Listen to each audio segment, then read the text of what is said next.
the motion for the House is, this House prefers that the Eastern Bloc countries had formed their own union instead of joining the European Union. I'd like to invite the, and Claudia should be typing, so thank you very much for volunteering. And I'd like to invite the Prime Minister to open the debate here.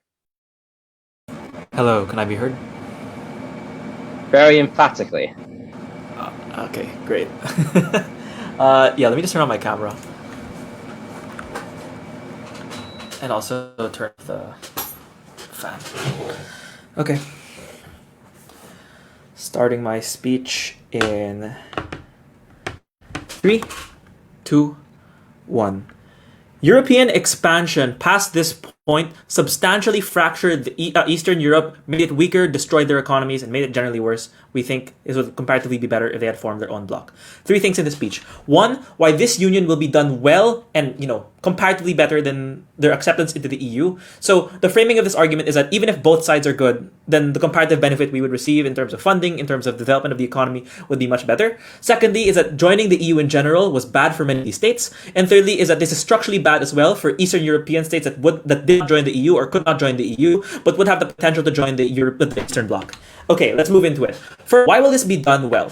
So first of all, is that the EU would still push for this union be done well and still would invest massive amount of resources in it, because one, incentives for trade would still have existed with many of these countries. Secondly, the incentive to try and curb Russian influence would still exist for many of these countries. But indeed, in fact, many of these trade incentives would intensify because on comparative, if they had just joined the EU, the EU could basically give up on them since the process of leaving is very, very hard. Hence, the tipping point is that the EU will continue to try and curry favor with them even past the point where they had joined in the original timeline. Secondly, though, they would also be comparatively recipients of Russian aid in a similar manner to their approach to the Eurasian Economic Union, which is they would receive low-interest loans in billions of dollars, massive investments in raw materials, particularly gas reserves and energy and infrastructure, as well as attempts to strengthen internal markets. This is because their joining the EU was essentially a turning point for the kind of Russian engagement toward Eastern Europe. Essentially, the joining this body would create a body not so intensely to the US, not so intense to them in military terms, and not seen as a prelude to joining or jumping into NATO. The comparative is that once you join Europe, you're basically against Russia, and they switch towards negative engagement, like bringing trade away from you, essentially making things worse.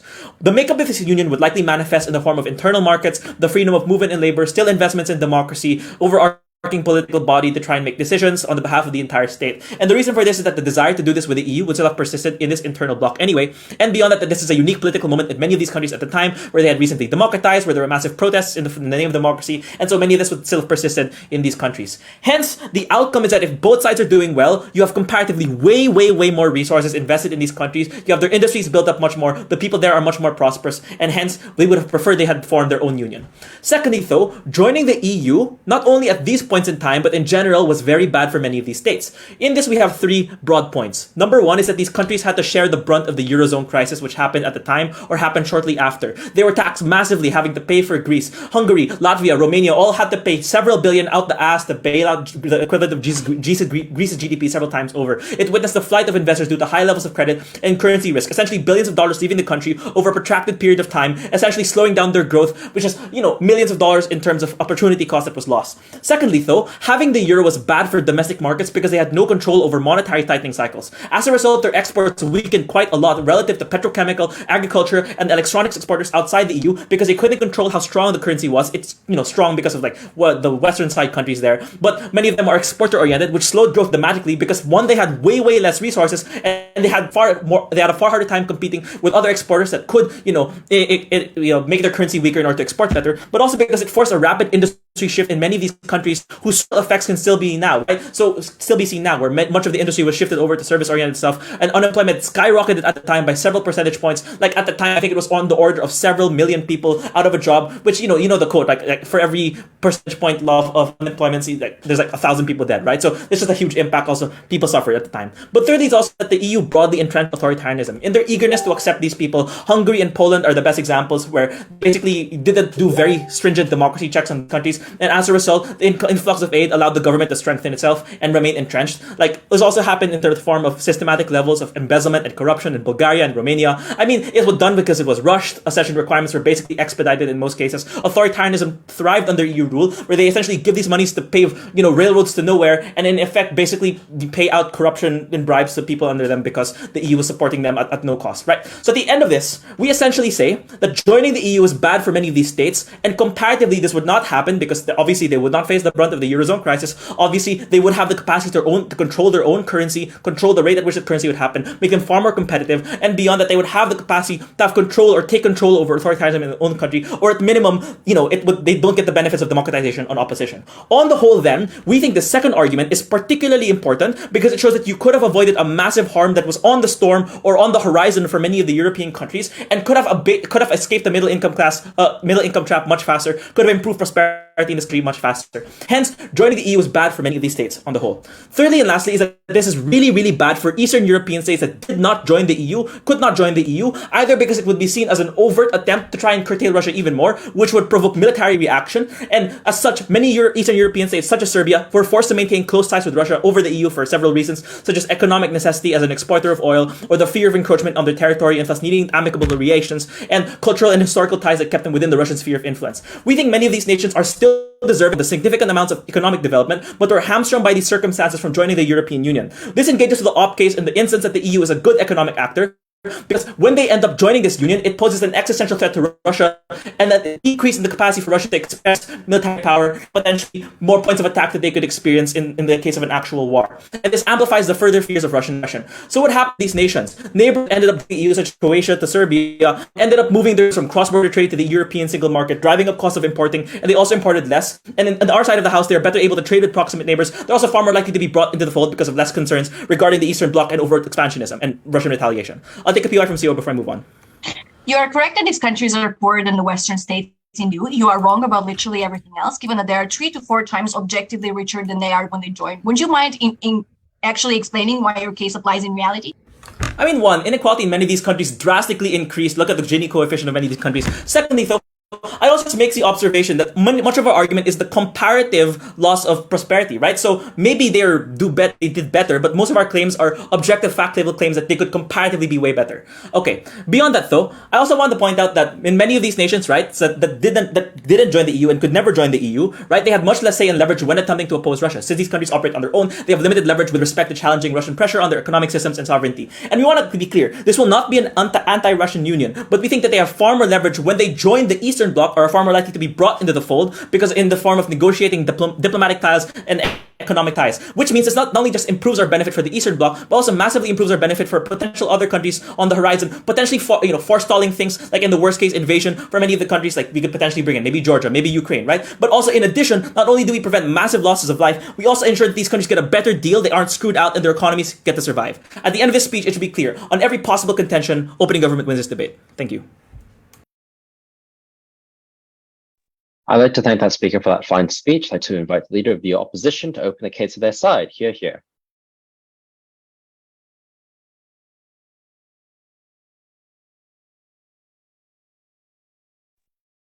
Okay.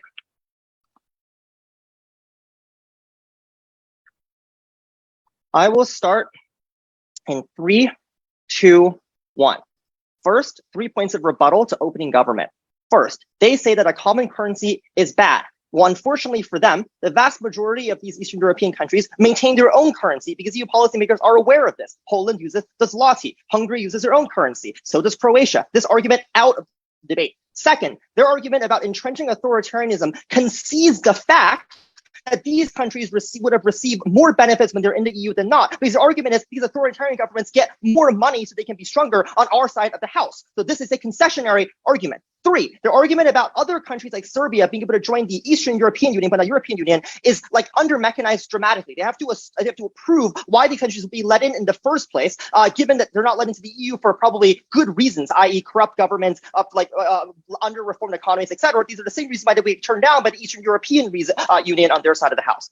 First argument, opening opposition. Why in the only world where you get free trade between these countries in the European Union and free immigration is on our side of the house?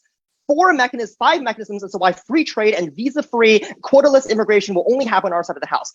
First, the EU has an incentive to not let them in because they want to encourage individual countries to leave that union and join the European Union. So they hold out these as carrots for them to do so. Secondly, they cannot harmonize regulation on their side of the house. The European Union levies like relatively high tariffs on American agricultural products, for example, because they don't like American GMO products. So if you have countries in the EU, then they will be forced to agree to the EU's no GMO, like in their fertilizer and other kinds of policies. So in order to that house, they would probably have relatively high, at least agricultural tariffs, but the same thing applies to other things. They have to make sure the electronics and their like pharmaceutical products, etc., match the EU's high health criteria. Three, there's a massive uncertainty on their side of the house because you don't want to lower tariffs because in the future, your counterparty may raise tariffs in retaliation, right? So, but on our side of the house, you have absolute certainty and harmonization of these kinds of policies. Fourth is a psychological one. Look, the early 2000s was a watershed moment for Europeans. It was the victory for capitalism over communism. It was this massive, like, watershed moment of unity for everyone. When these countries turn down these gestures of goodwill by not applying to join the EU, it psychologically makes Western Europeans feel like they should not have a continental identity. And I think this is actually huge. This matters hugely for how you treat them diplomatically, whether you want to accept them as immigrants, etc. Fifth, on their side of the house, if you sign a free trade tariffless agreement with the Eastern European Union, you have to, you're essentially letting in every single country at once. Whereas on our side of the house, European countries can, for example, only let one country join where 2 or 3 countries joined in 2007, another one in 2011. So you don't get like a massive influx of immigrants, right? Which makes these people worried. Why do we think trade with the EU or like tariffless free trade is the most important impact in the round? First, the EU has massive amounts of demand. It gives these countries access to export ports on the European coast and the Mediterranean coast it would never have access to otherwise. Second, the fact that you have free trade massively incentivizes Western European countries to invest in production across the border, like what NAFTA has done for US car makers to invest in like wheel factories and other factories in Mexico, because they can take advantage of the cheap labor, build their parts, import them back to the US and assemble them for cheaply and make a massive profit that way. That only happens if you have tariffless trade on the other side, because otherwise you have high costs. Why is this the most important impact in the round? This is the only way, because Western European countries have high labor costs. They try to offshore labor, but the only way in which this happens is, and you allow these countries to get out and upgrade into manufacturing and go to the skill ladder, get access to MNCs with their expertise. It's on our side of the house where we have free trade. Secondly, why is immigration really important? First, it allows tons of talented Eastern European students to go visa-free to study at cheaper universities. Massive development of human capital. Second, you get massive amounts more of investment in these areas because I know that my executives and employees can travel visa-free to visit my factories. Three, you get tons of remittances in a foreign currency. This is extremely important. The euro is stronger than the Polish zloty. So you get more purchasing power from these remittances. This is really good. Second argument, why joining the EU is better for these countries interacting directly with OG's argument 2. One, the EU has more money to do investment projects, to do things like help you with building up democracy, building up courts. This is conceded by opening government when they say that authoritarians are sometimes entrenched. Secondly, you get more leverage over the EU when you're in the EU than when you're out of it. Greece was able to get a bailout from the European Union because they know that if Greece's economy failed, there will be millions of refugees who can travel through the Schengen zone visa-free. That is what the European Union was worried about. They were worried about their integrated production, which only happens on our side of the house. So Greece would have been fucked by the crisis no matter what, because it was a drop in tourism and a massive drop in exports. But only on our side is there an incentive to bail them out. I'll take the POI from CG. When Bulgaria joined the EU in 2007, to this day, its population dropped with 1.8 million or something like that. So this is huge brain drain. That is big harm on your side of the house. How does any of your benefits accrue if this same process happens? One, the prospect of immigration to other country incentivizes people to pursue higher education inside Bulgaria, so you get more training on our side of the house. Secondly, you get more investment which compensates for like the decrease in labor, right? Because you can have more efficient production with machines instead of people. And three, you get remittances, which helps people even if they move. I don't see why this is substantially that bad of a problem, especially as CEO points out, poverty has gone up dramatically right across the region. Third, I want to talk about why these countries being part of the EU makes the EU stronger. 3 reasons. One, you have massively more negotiating power because the EU now speaks for more people. It represents more economies, more economic growth. So when it signs trade deals with China, for example, it can levy for even lower tariff reductions. This is better for every country inside the current Eurozone. It also makes sanctions, for example, a lot more powerful, where the EU can collectively sanction Russia rather than have individual countries deviate. It also means that the same thing with like the Iran deal. Second, you can much better further your policy goals as the EU. If the EU, for example, wants to phase out coal plants, you're actually able to do so and massively help other countries in Eastern Europe that currently use this dirty energy process. Third, and I think a very important one, is the process of joining the EU, unlike what Ochi says, is fairly rigorous. Think about how much cheating Greece had to do on its auditing books, right, in order to try to make this debt burden seem sustainable. Like, I understand this process is not perfect, but it's a fairly rigorous process that makes sure that you have sustainable foreign debt, right? Like, sometimes countries cheat, but cheating is often difficult, and sometimes you get caught. The fact that Greece cheated suggests that the process is actually a rigorous one, and it serves to achieve a good thing. So I genuinely think that if Greece never joined the EU on their side of the house, they would have a much worse crisis because they would have no incentive to hide any of its bad debts, and it would have so I think in general, right, that process itself is also a good thing. At the end of the day, the big takeaway from OO is that the only way where you get free trade and free immigration is on our side of the house. Otherwise, the EU will never sign a free trade and free immigration agreement with this union. This union is likely to have less money, less expertise, less well-trained bureaucrats, and it also means that European countries in general have less incentive to help these countries. Very proud to oppose. I'd like to thank that speaker for that fine speech. I'd like to call upon the Deputy Prime Minister to the case like government here.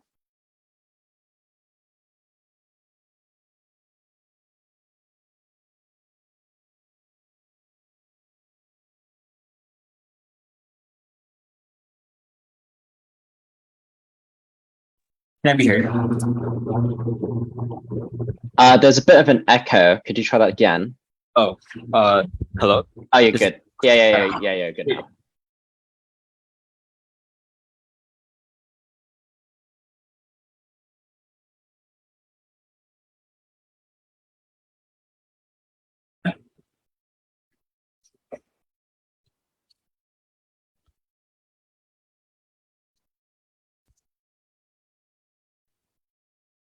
I'm going to start my speech in 3, 2, 1. I'm going to do firstly a bit of mixed response to opening opposition and the PY from closing opposition. These countries became 3 to 4 times richer, and therefore this is a big benefit for the European Union. Firstly, this is a false comparative. You cannot weigh these nations that have just come out of communism or have had massive democratic movements or had significant economic reforms, whatever it may be, to today, where they likely would have pursued these kinds of forms of development and still would have been able to pursue the union at this point in time. This is a false comparison that I don't think should be credited.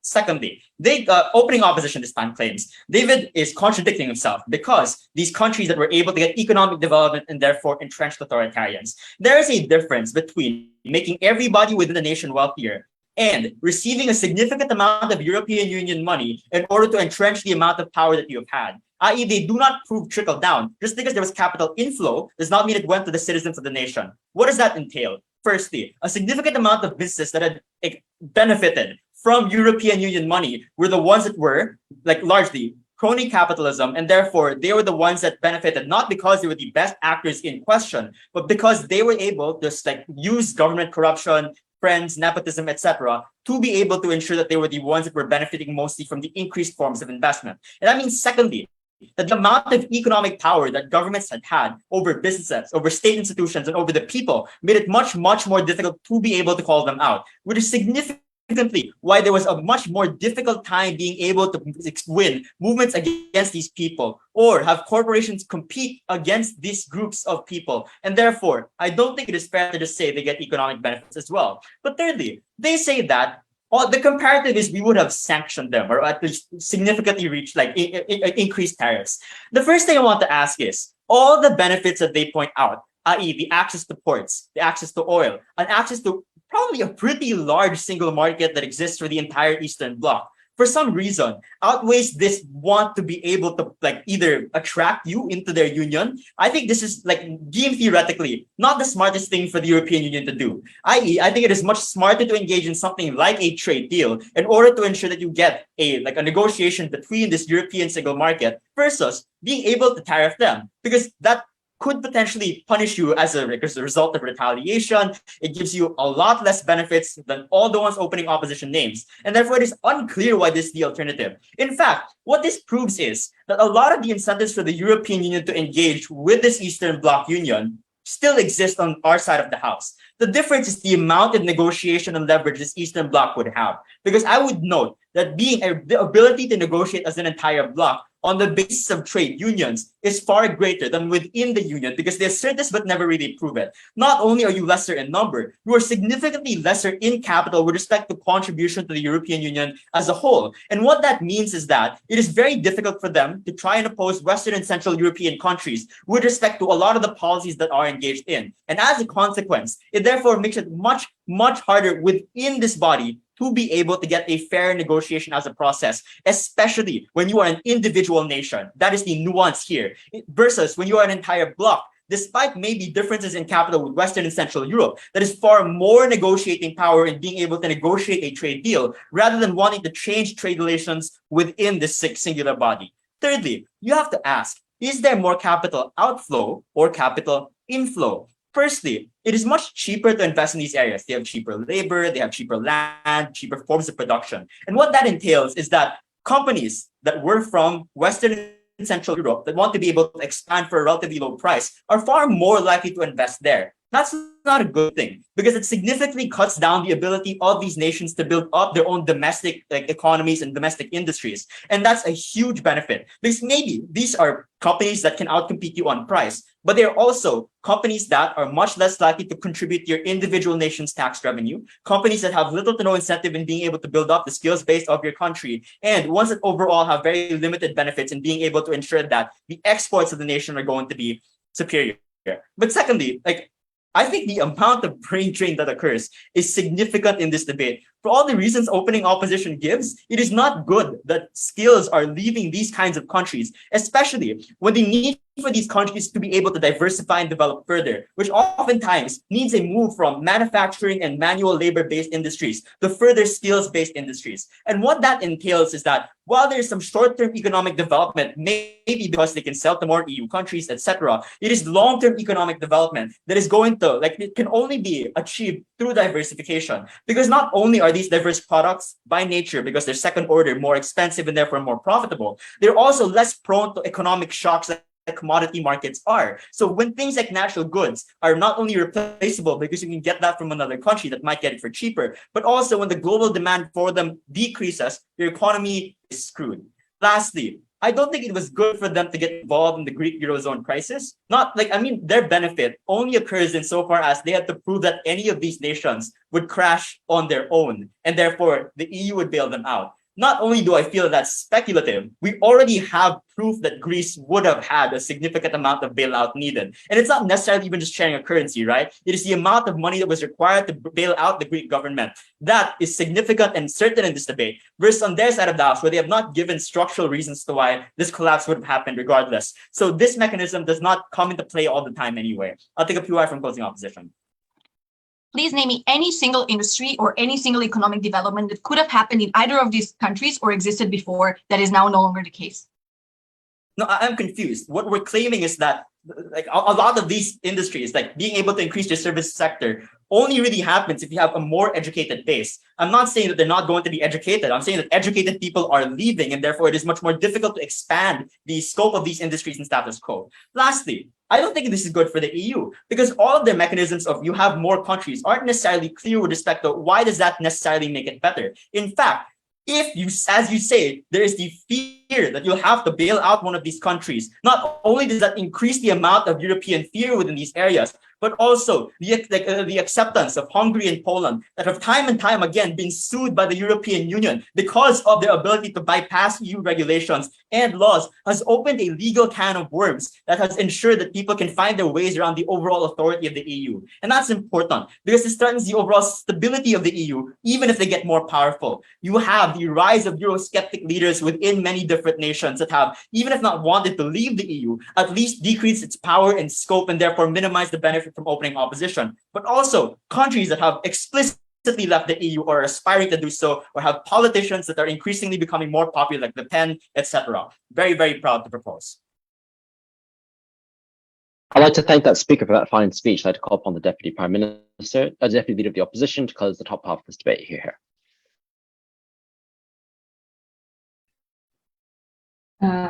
Cool. Can everyone hear me? Okay, great. For POIs, please just turn on your camera and wave. If I don't get to one by like 5, please just unmute and interrupt me. I'll try to take one from the closing.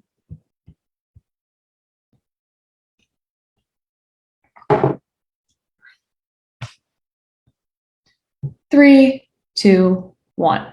I'm going to start by talking about why the EU is good. And I do think they just miss a lot of Dan's preemption to their rebuttal. I want to first talk about why they have a good incentive to do this stuff. I think, first of all, they just want an economically strong state in their group. As Dan tells you, you don't want massive floods of immigration, which means you have a strong incentive to have stable economies overall. This is good for every state because it caps out the bottom.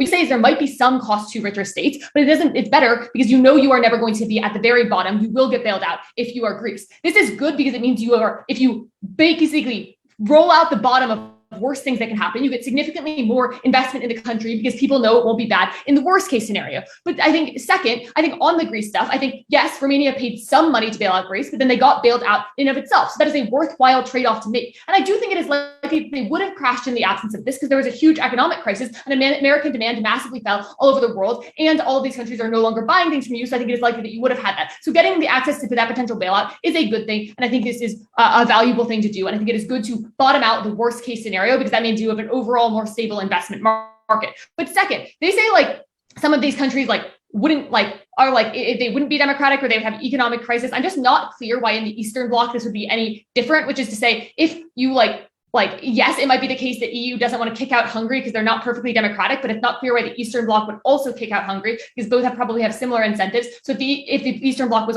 going to be all that good, I don't think this would change. But now on just reasons why the EU is good. First, they have tons of money and can give aid. Their argument that you support authoritarianism, one, I do not think this is true because the EU does have fairly strict requirements. And yes, sometimes you get around it. And yes, sometimes you fall back. But overall, they do have requirements to do this. And this does incentivize you to at least increase the democratic process, which is better. But two, this aid is just good for your country, which gives you more money, more food aid, more jobs. And this is overall good. But I think also the point, you say that you are coming out of communism. And therefore, it is unclear why you have large amounts of money to invest in the Eastern Bloc. So unlike the EU, even if you have the incentive to want to build up your domestic economy, you don't have the capacity, nor do you have the money. I also think this Dan's point about integrated production are very important. Now, OG says not everyone benefited because some poor people didn't benefit. One, you still had overall economic growth, cheaper products, and more jobs. And this is good. Two, people want individuals that have money to spend. But three, I think the whole point about I think on the point about whether or not you get brain drain, whether you get production, is in the country itself, more people pursue higher education because they have the chance of getting a very good job abroad. So it increases the payoff of pursuing education because now there's a reason to get a computer science degree because you can get paid $100,000 or 100,000 euros or pounds, I guess, in Britain or Germany or something like that, which means way more people are motivated to get an education because the payoff seems much higher. But not all of them leave because not all of them could get these computer science jobs in Germany, or they have family ties for various reasons, which means overall you build up your domestic capacity massively because immigration is an option. But second, on the point about on the point about building up these countries, they say it's cheaper to invest in these countries so you do not build up your capacity. One, getting knowledge from other countries is important. Two, you still have jobs. Three, it's not clear why you would do investment in a counterfactual. Four, this is preempted by Dan because the whole point of integrated production, which only happens on my side or our side, is you assemble the cars with parts built in Croatia. I want good parts, so therefore I train workers more. In the alternative, EU countries only import raw materials and finished products, which is much better. Finally, it's just these countries are richer, so that means there's more welfare, and then as a result help the least well off. I think that in the absence of this, you are very likely to get tariffs. Why? One, you did put them on Britain when they pulled out, even if it's not smart. And two, you do have them on Serbia in the status quo, even if it is not smart. And yes, free trade is the optimal policy. Obviously, we know not every country has free trade. So this obviously cannot be a way that countries make decisions. One, they want to incentivize you to join the EU and they want to punish you from leaving because they get benefits from you doing that. So they will take temporary trade-offs in order to incentivize you to join that group, which means they're unlikely to want to have that free trade. And two, the point about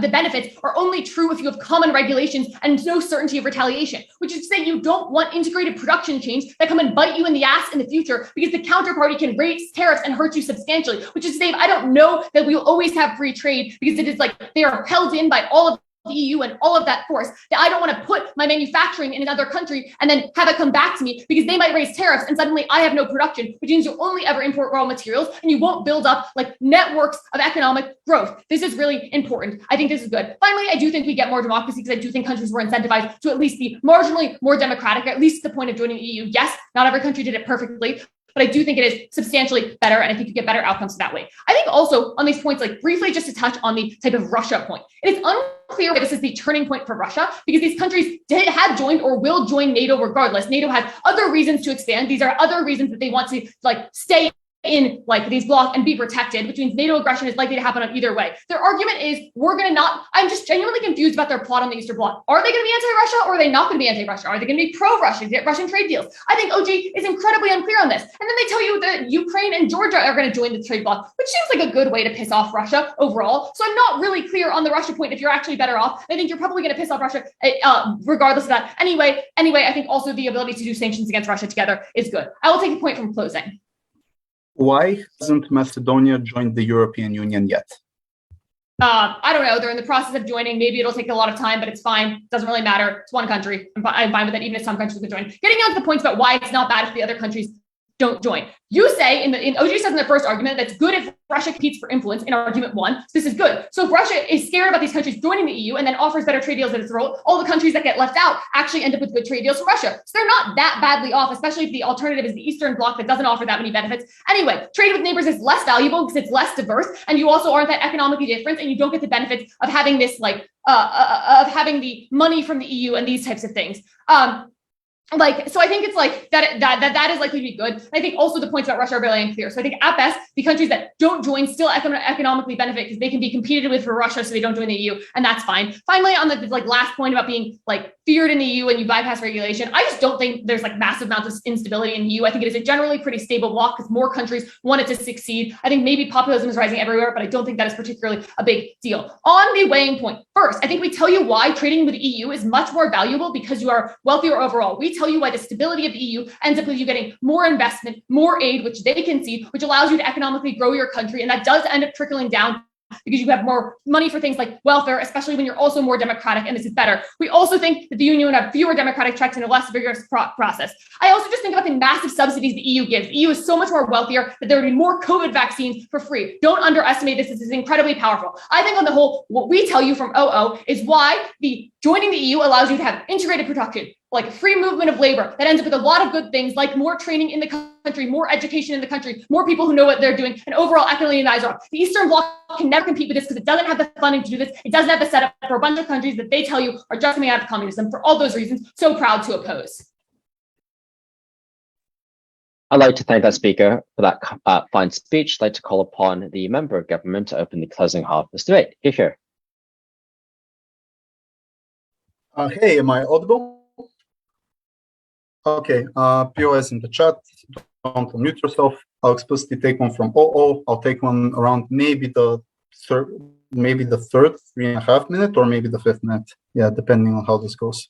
Okay, starting in 3, 2, 1. Our strategy is going to be very simple. It's divided in 2 parts. Part 1, we will symmetrize the benefits in the debate. This means that even if we live in a world where this union exists, these 2 unions, the European and the Eastern European Union, will be so interconnected that it will basically be the European Union, but different version, a bizarro version of it.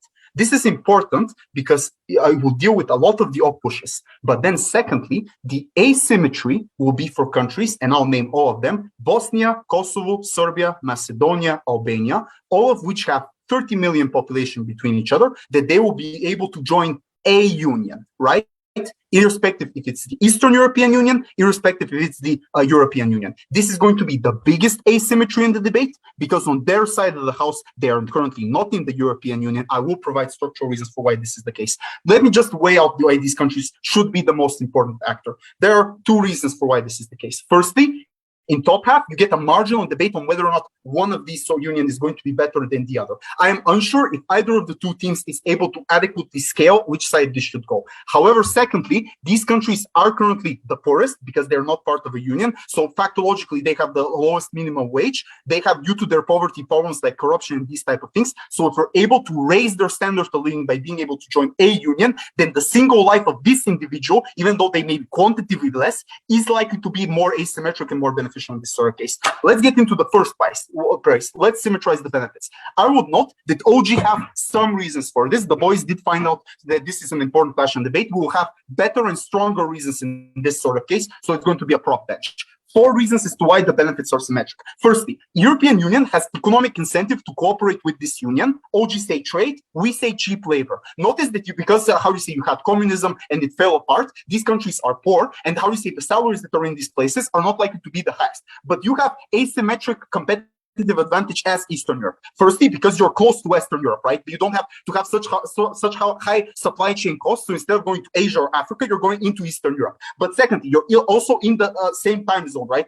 Like notes, for example, 30% of the GDP of Bulgaria is basically call centers. So you're able to do services also in these type of things. So you will have, a large push for policies that integrate economic cooperation for this sort of thing. But secondly, you are proximate between each other. Any harm that may happen in your neighbors will have spillover effects that happen into you. Notice, this is in times when Yugoslav war happened and this sort of thing. So the memory of this sort of thing and this conflict happening, the refugees, the potential spillover of the war is close. So you have incentive to keep this union stable, to keep it adequately. But thirdly, you have general transition of Eastern Europeans turning more westward. This is something that OG say, but do not provide structural reasons. We'll provide structural reasons. After regime fell, you learn things like, for example, death camps and secret service. You learn, for example, about state-owned enterprises failing in economic crises, of not having liberties to speak out in these sort of things. So because the regime fell, you would have general trend towards the West. The Eastern Bloc would have wanted economic cooperation with the rest, irrespective if they have formed their own union or not. But just fourthly, trivially, you're also going to have economic boom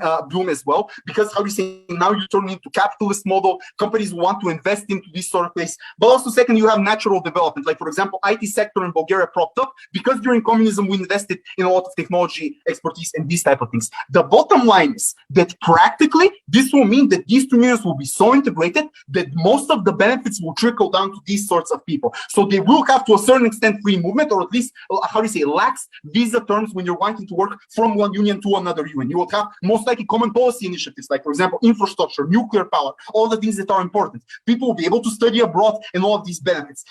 This symmetrizes the debate and these type of things and proves to you that the members who are currently in the EU and will be part of the new union will be important. But what is asymmetric? And this is important. What is asymmetric is now there is another competition on the block. There is a second union that now all of these 6 countries that I mentioned to you are able to join in these sort of cases. Let's analyze this more mechanistic than our side of the house. Before that, all your reply. Yeah, so the inclusion of these countries that are currently not in the EU means on your side, extending free trade to the Eastern Bloc means extending free trade to, say, Serbia, which the EU currently doesn't want to, which is a reason why they won't get free trade deals on your side of the house. Let me explain. This is actually an analogy you reminded me. Currently, European Union is giving Euro project to Serbia, right? Serbia is not a member state. So this proves empirically another reason as to why these two unions will be interconnected. So I guess that's an additional reason. That's just an assertion that's false in these sorts of cases. Let's get into the structural reasons. 2 mechanisms as to why, you get better ability for these countries to join. But before that, let me illustrate something very important. The fact that Eastern Bloc creates its own union does not mean that all of the members, all of the countries that are in Eastern Europe will join this union. Here is the intuition part. Brexit happened, right? So Brexit left the European in this sort of case. So the fact that this union exists, it will most likely be part of the core member states, Poland, Hungary, Bulgaria, these type of things. But other countries will be able to, some join the European Union, some join these type of countries, etc. Now, why are they currently not able to join? Firstly, notice that Bulgaria and Greece vetoed Macedonia from joining the European Union due to historical problems. Currently, Macedonians are basically stealing our history because they're claiming certain aspects of this sort of thing. This is important political issue in both Bulgaria and Greece, and it's something that the populace gets radicalized by. Like Balkans is pretty nationalist place due to these sorts of things. So this is why after this pressure is happening, you do not want to accept these unions on our side house. Second reason is conflict. Yugoslav wars happened. Currently, Kosovo and Serbia have problems in between their border. European Union does not want to accept the state if there is such a case. On our side of the house, now they have an alternative. Now these countries that have total mutually exclusive incentives that will never accept each other or may accept each other in the distant future, at least one can go to one union, the other can go to the other union in this sort of case. So at least Macedonia and Kosovo are able to get some benefits of this type of thing happening. Second reason is conditions. Currently, European Union has incentive to keep conditions high because they're only competition on the block. This is when they do not want to accept these type of countries. They want to, have huge conditions in terms of economic policy, in terms of doing this sort of thing that may not necessarily be the best thing for these countries, and some countries just simply don't want to accept these terms and conditions. When there is more competitions, the other union may propose different conditions or lower in conditions on both sides. So you have general acceptance in this sort of case, in this sort of situation. Why is this argument so important? Because since I proved to you that these two unions will most likely be similar in terms of policy initiatives and these type of things, this means that there is a massive asymmetry when Macedonia and Kosovo are able to join the European Union, get Euro projects which directly fund their economy, get anti-corruption policies and these type of things, be able to have free movement and free market, etc., and these types of things. Not, as I characterized you, these are the most vulnerable people right now in our current world. We have certainty that this is the case. This is the world that we're living in upswell. On our side of the house, even if one of these countries has bigger probability of getting a union, this is the biggest asymmetry, most important impact. So proud to win from CG. I'd like to thank that speaker for that fine speech and to call upon the member of opposition.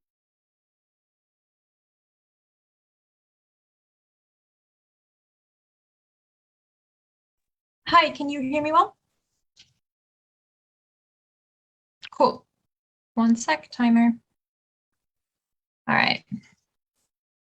3, 2, 1. I'm going to do 3 things in extension here. 1, I'm going to give reasons that, unlike opening oppositions, are actually responsive to opening government's framing as for why these countries would not have good relations with the European Union at the point where they don't join the European Union. Secondly, I'm going to go into the internal functioning of the Eastern Bloc Union and why we think that would be quite destructive. And thirdly, we're going to go into why the lives of individuals are just considerably better on our side of the house independently of that. Firstly, on relations with the European Union. I think opening opposition does like fantastic impacting of this, but I think unfortunately the reasons for why it is exclusive aren't actually responsive to opening up governments. Those 2 reasons that are given by OG are 1, trade/cheap labor, and well, that's CG, but I think it's functionally the same thing. And secondly, the notion that you want to balance against Russia. Those 2 things, OG say, make you want to have this other union work really well, so you interact a lot and you make it work very, very functionally. I would posit that both of these reasons don't work.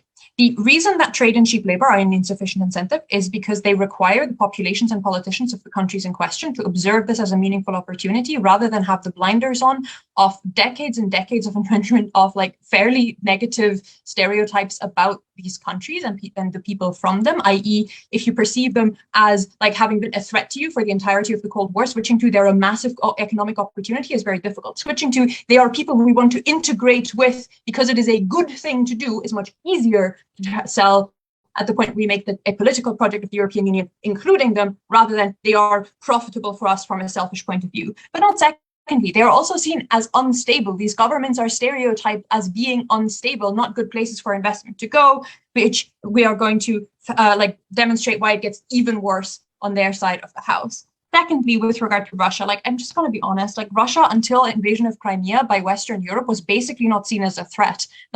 I'm not sure if any of you remember this, but the whole he is a pure Democrat said about Putin happened in the mid 2000s. Specifically, the inclusion of the Eastern Bloc was what made Russia something that actually people perceived as a threat, because those countries were significantly more aware of that. Balancing against that was just not a priority for lots of Europe at the time. These things mean that you broadly would not actually receive positive treatment insofar as you are not perceived as a useful place to give positive treatment. You get positive treatment when you're in the European Union, not just in crises, which I think OO has, but just generally insofar as you have veto power over massive amounts of policy, and you have significant leverage to, if anyone wants to get any EU policy done, you at least have to get something out of it, meaning that you actually get policy that is directed toward your interest in a way that's quite powerful and good. At that point, we mechanize the bulk of OO, therefore we should probably be getting some of their benefits. Secondly, on internal functioning. I think that this union the functioning of this union is decisive for this debate, insofar as everything in terms of investment, etc., is downstream of that, because you only ever invest somewhere that actually looks like it's functioning and stable. Otherwise, you don't get any of the benefits of interconnection. Let's go into why functioning doesn't actually go particularly well. Firstly, domestically. The status quo ante in a lot of these countries, as opening government concedes and closing government can't weasel out of, is that you have a broadly authoritarian and relatively corrupt government, meaning that those governments have no incentive to change, and in fact have incentives to entrench each other in a quid pro quo where they can fuck over their populations but ensure that the bloc never actually has to update. There is no reason why they have to implement pro-democratic or anti-corruption policy whatsoever. The European Union in its accession includes requirements that improve economic functioning and governance, insofar as both, one, they want to make sure that companies actually go there, and so in order that they can actually profit, and their companies would never go there if there's not a meaningful amount of anti-corruption present. But secondly, we want to ensure that the interests of those companies are then managed well into the long run, such that the profit is significant and not pocketed by bureaucrats there, meaning there is significant incentive to actually ensure anti-corruption at that point. But secondly, I would also posit that there's significant political investment in the West to, at the point where you're positing yourself as the counter image to something, to make sure that you are trying to do like political liberties, because that's what you've been harping on about for the past 50 years. And at the point where you fail to actually implement that, it looks bad to your own population. Lastly, I think there's significant direct money to the periphery in a way that doesn't actually happen under corrupt governments, which typically fund it through the center and particularly require the center of their countries in order to remain in power. Whereas the European Union, everyone has a stake in things like a functioning agricultural system, meaning through the common agricultural policy, massive amounts of funds are redistributed to the periphery, meaning that people in the countryside and not just in the cities actually profit. Secondly, interstate functioning. At closing government, I just wonder, why would a country that has the option of joining both the Eastern Bloc Union and the European Union join the Eastern Bloc Union? I would posit that in most instances they would not. If they actually would, I think they currently could be forming their own union. I think they're not. I think this is a problem for the vast majority of your case. With regard to the status quo ante, with regard to interstate tension, there's substantial conflict between the countries of the Eastern Bloc, insofar as, like, up into the 2000s, there was territorial disagreements between Romania and Hungary, which were quite emotional. Secondly, Macedonia, as I think closing government well analyzes, was something that was still a fairly emotional conflict at the time, that would reignite at the first time that interests have to be traded off between those countries, and you immediately return to a schema of these countries are my enemy, meaning that you are likely not to continue to collaborate. Secondly, given that that is something that you're aware of, it is also harder to sell a system of you have to be bound there as opposed to loosely in a union, meaning it also is likely that the overall arrangement of this union is one that is easier to exit because countries want to protect their ability to exit when they form this union initially due to these hostilities. At that point, this union is significantly less stable than the European Union is, meaning that it doesn't actually look like a safe place to invest. Before I go into further material, opening gov. Our incentive is not just trade, but that the sentiment of the EU was to reduce conflict and Russian expansion in these areas in the middle of the Crimean invasion. These incentives remain the same and proves that millions can only join the Eastern Bloc and never the EU. Mary will deal with the remainder of that. I don't actually think it's responsive. Cool. Why is the European Union better? One, it gives you a bigger initial offer for opting in, meaning that it also means that at the point where you would be leaving, you would be trading off a significantly larger immediate short-term cost at the point where you leave, because you lose more export market and have to short-term before you rearrange yourself, just lose significantly more of your present economic functioning, meaning it is harder to leave. But secondly, the rules of the European Union for leaving are also just significantly more stringent, meaning it is harder to do so. The European Union doesn't immediately fracture in a way that is perceived as a risk for this bloc, meaning that it is able to provide significantly more economic stability for these countries. Lastly, I want to go into the lives of individuals. I would posit that free movement, and in particular the ability to work wherever in the European Union that you choose, is actually just an incredible addition to quality of life by giving people access to a wide array of choices in terms of where they want to work. This means, one, that jobs become available that otherwise wouldn't have been available in these countries insofar as there is free universities that they can go to elsewhere that is to the standards of companies in the West, but crucially that can now work where it is cheaper, having acquired those skills and those knowledge, but in a standardized way that those companies can rely on. But secondly, people can choose to go work in a country, work elsewhere as a care worker and return to see their family. They don't see their family a lot, but at the very least, they see them in significantly less abject poverty. I think all of those are things that meaningfully help people's quality of life, even to the degree that maybe economic functioning wouldn't work for us, which I think it definitely does given analysis. We're just winning on individuals. I'd like to thank that speaker for that fine speech and to call upon the Gov Whip to close this side of the debate. Here.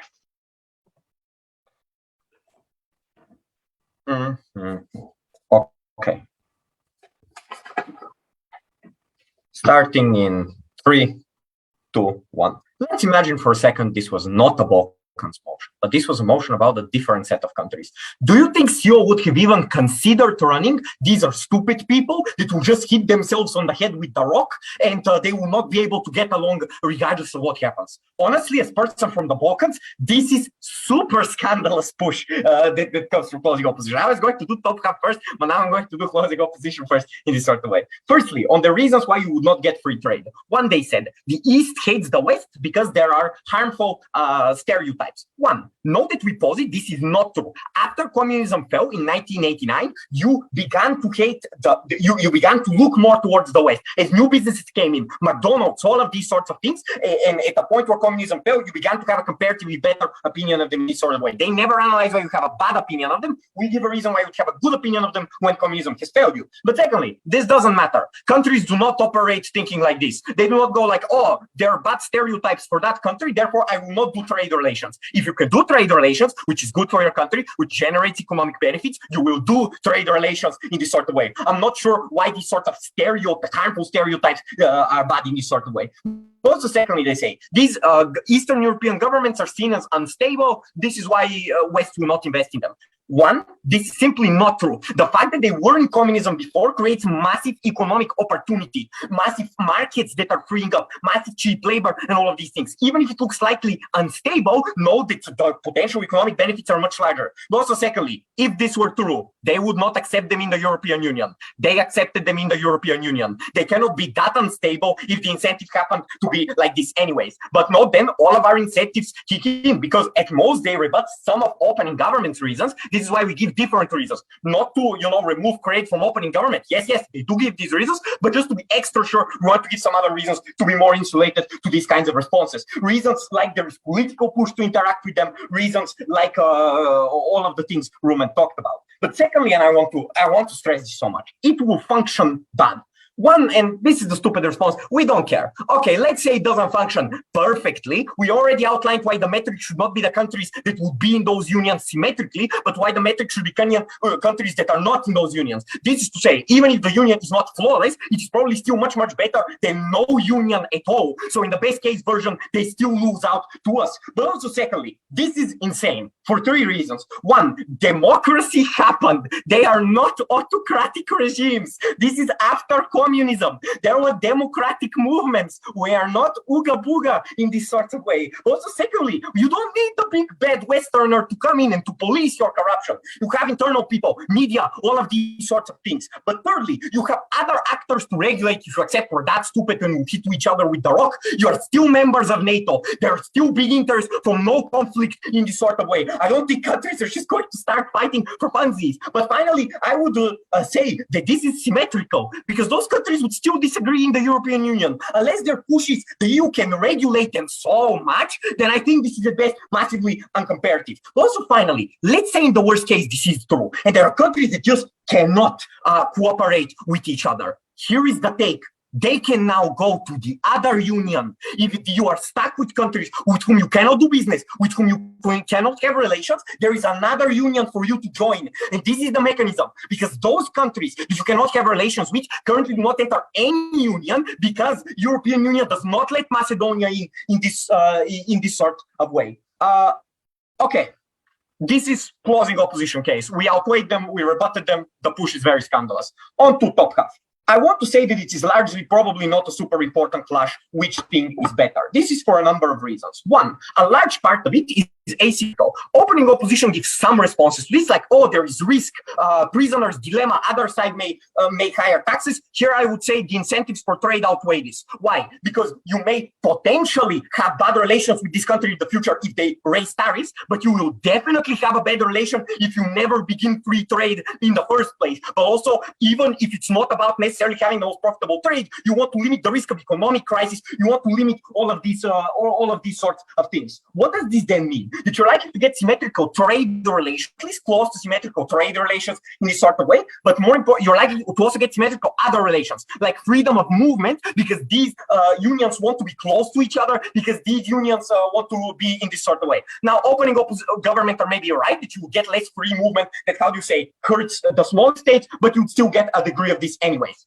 This is the first reason why this is probably not the best clash. The second is, it is highly uncertain. Teams got up and they lied to you. They don't know what would have happened. They don't know the conditions that would have occurred in this sort of way. Which union? Because there are reasons why the union may have succeeded a lot. There are reasons why it may not have succeeded a lot. Different historical circumstances would have impacted in a different way. You know what is certain though? The countries that are in no union are certainly fucked. And if we give them a comparatively greater chance to join the union, then they can. They can join this union by either going into a union without the country that is vetoing you. So if Bulgaria is vetoing Macedonia, which is why Macedonia currently cannot enter EU, they can go to the Eastern Union. But also the conditions are much likely to be lower because these two unions are now competing amongst each other to get these sorts of new members. So they're going to lower conditions in order to attract each new member. Before I go on opening opposition.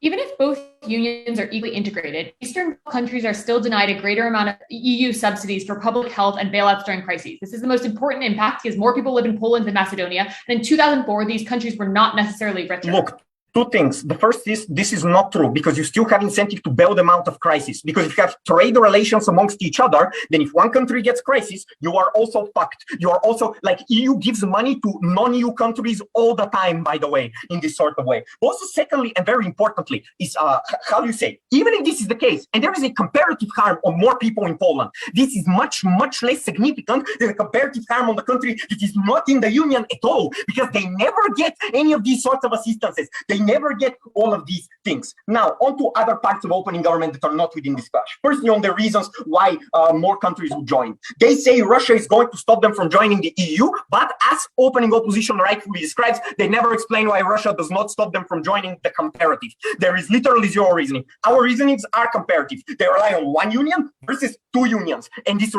so we explain why in the status quo there's problem, why there wouldn't be problem otherwise. Also, secondly, on the push about there will be comparatively more leverage. Sure, they prove this, but again, I'm uncertain why leverage is that important to countries that are already in a union. But entering a union is probably incredibly important insofar as these countries are the most vulnerable actor. So we credit this argument for them, but we will argue that ours is much more important. I'd like to thank that speaker for that fine speech. I'd like to call upon the op to close the debate as all. Here. Thank you. Can you please confirm that I'm audible? Then I will start in 3, 2, 1. I will first take out CG in this debate, then I will deal with OG, and then if I have time left, I'll go OO. But I think, and then which I beat governments that should already also beat OO. So, Alec, here's the thing. Just because I don't break WUDC rules and put in my background, which country I come from, doesn't change the fact that I also grew up in one of these countries, and I also know what the fuck this motion should be about. So I can actually call you out on all of the bullshit that you are trying to get away with. But before that, an intuition pump panel. I don't understand why both government teams seem to think that countries who have went through bloody revolutions to try to get rid from under Russian oppression would need incentives to stay away from Russia. I don't see anyone arguing that we need to give Taiwan incentives to not get closer to China. I think Taiwan has a lot of incentives to not want to get close to China and to have someone protect them. I think most of those apply symmetrically to countries that have done everything they possibly could to get rid of Russian oppression. And I happened to be older than most people in this room, so I actually grew up in the 90s where the literal best thing that could happen to anyone in our country was to able to travel to the West, not even live there or have such a lifestyle as most of us actually do right now, but just to be able to travel into the West was seen as the best fucking thing in the world. So Kat asks CG a question that goes unresponded to, and I think that already takes down their case. If having a competing union to the European Union for all of these countries who are not in the EU would in itself be really great and give them so many benefits, why has no one done it? And why has no one even as much as proposed that? The reason for that is presumably because clearly it takes a lot more than just nominally being in a union with other countries for that union to actually give you benefits. That also asks you, why would a country that has the ability to join EU and this new Eastern European Union, why would they ever choose that union over the EU? And that also goes completely ignored. We have a lot of reasons that have flown on both sides of the debate on why joining the EU does give you a lot of benefits. That probably implies that that new union would be very, very weak, and at most something that you can join only until you get accepted in the EU, which means that I don't know how anyone would take it seriously and give it negotiation leverage and anything like that, right? But like also on the idea that like countries who are not in the European Union right now are fucked, like which one? Genuinely, which one? Like, let's talk about Serbia, for example. Serbia is doing excellent right now, and it is profiting massively from European Union accession fund, right? Now, Alec tries to tell you, oh, those countries can't be that unstable because if they were unstable, they wouldn't have been accepted in the EU. Here's how being accepted in the EU works. If you are an unstable country, as most of these countries were, what you get is an accession plan that usually takes many, many years. The EU also gives you a shit ton of money and a shit ton of institutional support, like sends you experts and people to help you to build up your institutions, to liberalize your institutions, to clean up corruption, shit tons of FDI to help you build up your economy. And at the end of that process, if you meet the criteria, you then join EU. That is the reason why all of these countries joined mid to late 2000s and not in 1989 when the Soviet Union collapsed. The reason for that is because when the Soviet Union did collapse, these countries were incredibly unstable. Here's the thing. Up until like early 2000s, when they started accession talks with the EU, there was very, very little improvement, because what actually happened in 89 is not that the democratic government was installed and CEO, you can't just try to claim that those governments were ooga booga, blah, blah, blah, because I'm telling you that in CG, by the way, mocking us doesn't actually count as real. What we actually saw is that those countries had no institutional knowledge of democracy and what that is like. So that even though technically the governments were nominally democratic, what we saw is that there were disastrous privatizations that were happening where you could buy entire factories, or like literally half of a town was bought for very little money, and those privatizations were only offered to people who were close to the people who were in power, who also happened to be people who had also been quite high up in the communist regime. The vast majority of the citizens saw that and they felt betrayed. They did not trust this new government. But even if that weren't true, they weren't used to be able to trust their government. What they saw were policemen on the street who were taking bribes. And what got reinforced is that they cannot trust the authorities. They cannot trust the institutions. So just having democracy in name is not sufficient to have a democratic, stable state. And if that were true, then we would have absolutely no problem in like 75% of the countries in the world, which is clearly not the case, right? But here's the thing. CG says, well, they have advantages because they have cheap labor, so clearly it doesn't matter if they're unstable. But companies obviously care if a country is unstable or not, because if your government can raise taxes at any time, can legislate against its corporations and can seize their assets, obviously whatever you save from cheap labor doesn't pay off. So obviously you also need stable governments. Kat gave you systematic reasons why that is something that you get not only from being in the EU, but also from given the chance to enter the process of joining the EU. That goes unresponded to, and that beats both government teams. Let's now look at opening government. And before that, do you have a POI? So again, this presumes little to no trade with the EU. When what we argue is not only will they still do this, but that the ability for you to negotiate that is much greater as a bloc than as an individual nation. Look, here's the problem with that. One, countries that are not in the EU can already trade with the EU. To the extent that you think they would have higher leverage, you need to explain why this new union would actually be stable, actually desirable for you to stay over the EU, and actually something that can give you more benefits than the funds the EU gives you, even if you're not in the EU, but just trying to accede to the EU. You do none of those things, you just assume it would work. Given that, I am unsure why they would be better off in that union than they are in the status quo. But not only that, I think just looking at the fact that Kat gives you a lot of analysis on why countries that do join the European Union actually do have a lot of power to influence the European Union. And one of the strongest mechanisms for that is the veto power, which is something that we usually get really pissed at, because then that means that Hungary can go rogue and get concessions within the EU. But here's the thing, OG saying, well, clearly the EU promotes authoritarian states because look, Poland and Hungary exist, ignores two things. One, both of these countries were much, much, much more conservative before joining the EU. Two, yes, the EU cannot stop all of the horrible things their governments want to do, but what the EU can do is enforce human rights. It can enforce some sort of equality before the law in their institutions, and it can drag their institutions to court if their citizens are mistreated too much. Is that perfect? Clearly not, but is much, much, much better than in the alternative, where I genuinely don't think CG can have their cake and eat it too and say like, oh, we have leverage over the EU, but at the same time, the EU will totally have power to step in and solve your problems and conflicts. Like clearly, the European Union would not have the ability to enforce human rights or mediation in that separate union, which is something that you get on our side of the house. Obviously, it's not perfect, but it's infinitely better than into the alternative. Panel, there is nothing that has happened to my country that was better than joining the European Union. Just because the poor have become less rich than the middle class has become richer, doesn't mean that they still haven't become a lot richer than they were before. Everyone profits. I'm very proud to oppose. I'd like to thank that speaker for that fine speech, and indeed all speakers for that debate. As you know, this is a closed round, and so you all sort of leave the room. And as always, if you do want individual feedback after